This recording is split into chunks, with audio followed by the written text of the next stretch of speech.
Hello, teen readers.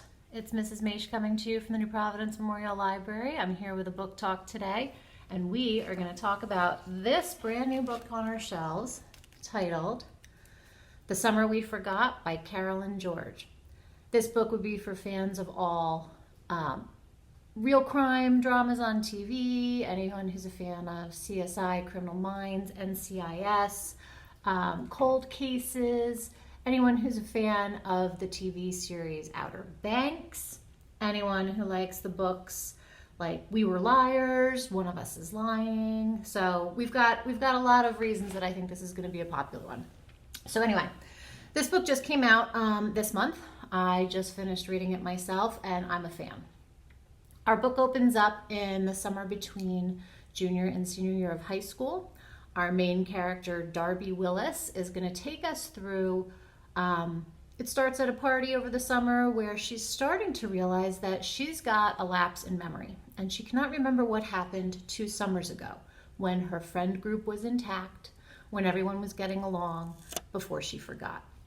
Now, what's kind of neat about this book is that it's a summer beach read because the entire novel takes place along the Gulf Coast of Florida, along Florida's Highway 30A. And the setting makes this book as much a part of, or the setting is as much a part of this book as the characters are.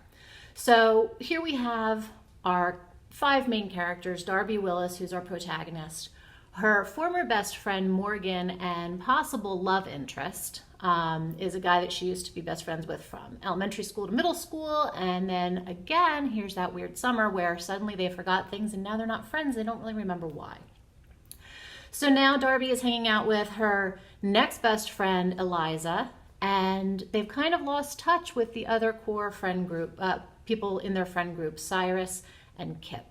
But this book brings us back to the summer when Darby, Morgan, Eliza, Cyrus, and Kip all worked together at summer camp. And what happened that summer was that one of their favorite teachers, their science teacher, disappeared while they were at training to be counselors at this camp. No one was there because it was before the season started, when it was just training. And now, 2 years later, they thought he had disappeared. The teacher's body washes up in the swamp. So that's why this puts us in the moment where the police are trying to figure out what happened. And so they start questioning these 5 friends who all conveniently have lost their memories. Legitimately, how did all 5 of them lose their memory of what happened that summer? And that is pretty much the premise of the whole book. One of the cool things about this book is that it's got a couple of different levels of murder mystery. It has the beach vibe.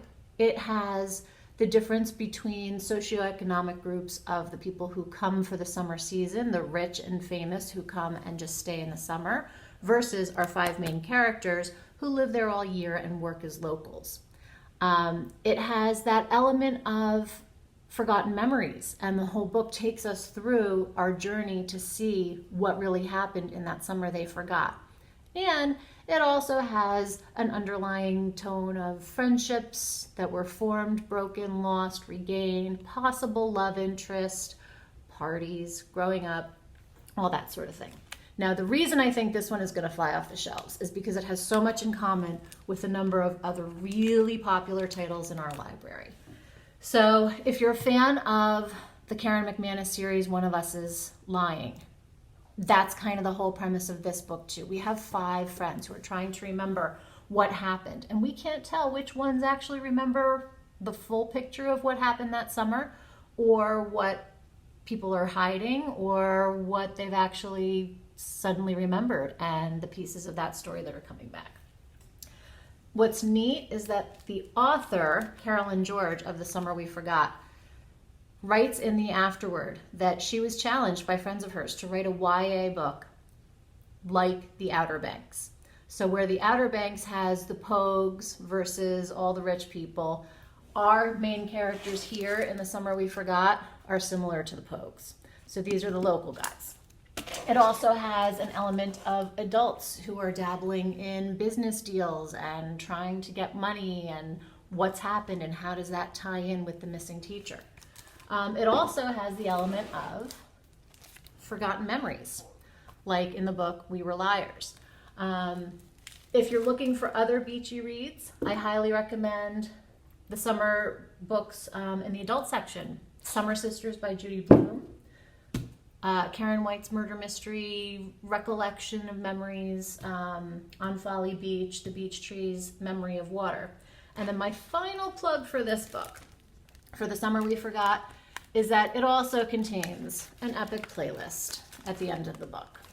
If you are into books that reference music, this is another fun aspect of it, having a playlist from the end of the book that you can then go listen to and feel kind of like you're at the beach. And if you really are into books that contain playlists, check out the new list on our website of books, YA books that feature playlists. We've got a whole list of book titles with their playlists that the author shared. These are not just playlists that are created by fans on Spotify. These are playlists that were shared by authors, whether it was via tweet while they were writing, what inspired them, or books that they think would be, or songs that would be great backdrops to certain scenes in their book. So if you're looking for that, you're going to go to our Teen Services website and you're going to click on the link for YA books with playlists. So again, that's our plug. The title is The Summer We Forgot by Carolyn George. Pick it up, get yourselves ready for summer. Have a great one.